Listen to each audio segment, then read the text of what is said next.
మహాభారతంలో శల్యుడు అని ఒక ఆయన ఉన్నాడు. ఆయన మద్రదేశాధిపతి.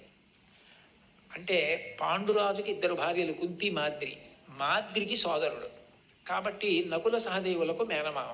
నకుల సహదేవులకి మేనమామ అయితే ధర్మరాజు గారికి, భీముడికి, అర్జునుడికి కూడా మేనమామ. కురుక్షేత్ర యుద్ధం ప్రారంభమైంది. తన మేనల్లుళ్ళు కాబట్టి వాళ్ళ పక్షాన యుద్ధం చేద్దామని శల్యుడు మహావీరుడు బయలుదేరి వస్తున్నాడు మద్రదేశం నుంచి. ఆయన వస్తున్నాడని తెలుసుకుని దుర్యోధనుడు ఏం చేశాడంటే కనపడకుండా చలువ పందిళ్ళు వేయించి సాయంకాలం అయ్యేటప్పటికీ నృత్యం, సంగీతం అన్నీ పెట్టేవాడు. పొంగిపోయి ఇవన్నీ ధర్మరాజు చేస్తున్నాడు అనుకుని ఓ రోజున ఎవరు చేస్తున్నారు, ధర్మరాజు గారే కదా, ఉన్నాడా రమ్మనమన్నారు. అప్పటి వరకు కనపడకుండా దాక్కున్న దుర్యోధనుడు ఎదురుగుండా వచ్చి, మీరు మహానుభావుడు, మీరు వస్తుంటే మా పక్షాన యుద్ధం చేయాలా, మీకు ఇవన్నీ నేనే ఏర్పాటు చేశానన్నాడు. పొగిడేటప్పటికీ పొంగిపోయాడు శల్యుడు. నీకేం కావాలి చెప్పు, చేసి పెడతానన్నాడు. మీరు మా పక్షాన యుద్ధం చేయండి అన్నాడు. తప్పకుండా చేస్తానన్నాడు. దేనికి బయలుదేరాడు? పాండవుల పక్షాన యుద్ధం చేయడానికి బయలుదేరాడు. పొగిడి 4 సత్కారాలు చేసేటప్పటికీ అది వదిలేశాడు. కౌరవుల పక్షాన యుద్ధం చేయడానికి వెళ్ళాడు. పోనీ వెళ్ళిన వాడు ఏం చేయాలి? దుర్యోధనుడితో వెళ్ళిపోవాలి. తగుదనమ్మా అని ధర్మరాజు గారి దగ్గరికి వెళ్ళాడు. ఆయనకి తెలిసిన విద్య ఈయనకి తెలీదా? ఈయన కూడా పొగిడాడు. పొగిడి ఆయన్ను కుర్చీ వేసి కూర్చోబెట్టి తన కింద కూర్చొని నహుషోపాఖ్యానం చెప్పమన్నాడు.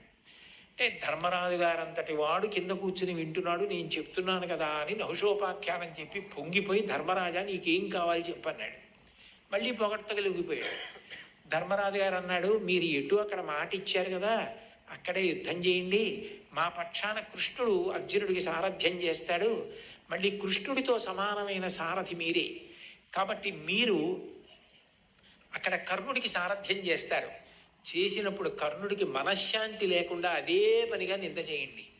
నింద చేస్తే కర్ణుడికి బుద్ధి కేంద్రీకరణ పోతుంది, అంటే కాన్సన్ట్రేషన్ పోతుంది. పోతే కర్ణుడు చచ్చిపోతాడు. మాకు అది చాలు, ఆ ఉపకారం చేయండి అన్నాడు. తప్పకుండా నీకు ఈ ఉపకారం చేసి పెడతానన్నాడు. నిజానికి శల్యుడు కానీ కృష్ణుడు కానీ ఆ రోజుల్లో సారథ్యం నేర్చుకోకర్లా. ఇందాక ఆ పాప అడిగిందే, అది వాళ్ళిద్దరికీ హాబీ. నేర్చుకుని ప్రపంచ ప్రఖ్యాతి పొందారు సారథ్యంలో. కృష్ణుడు విలువకి కట్టుబడి అర్జునుడికి సారథ్యం చేసి అర్జునుడిని కాపాడి పార్థసారథి అని బిరుదు పొందాడు.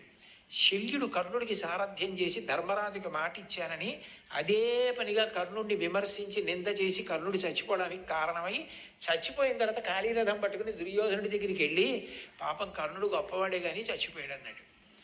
అందుకని ఇప్పటికీ మన పక్షాన ఉండి మనని విమర్శిస్తూ మనని పాడు చేయడానికి ప్రయత్నించేవాడిని వీడి శల్య సారథ్యం రా అంటారు. దేనికి పనికొచ్చింది శల్యుడి విద్య?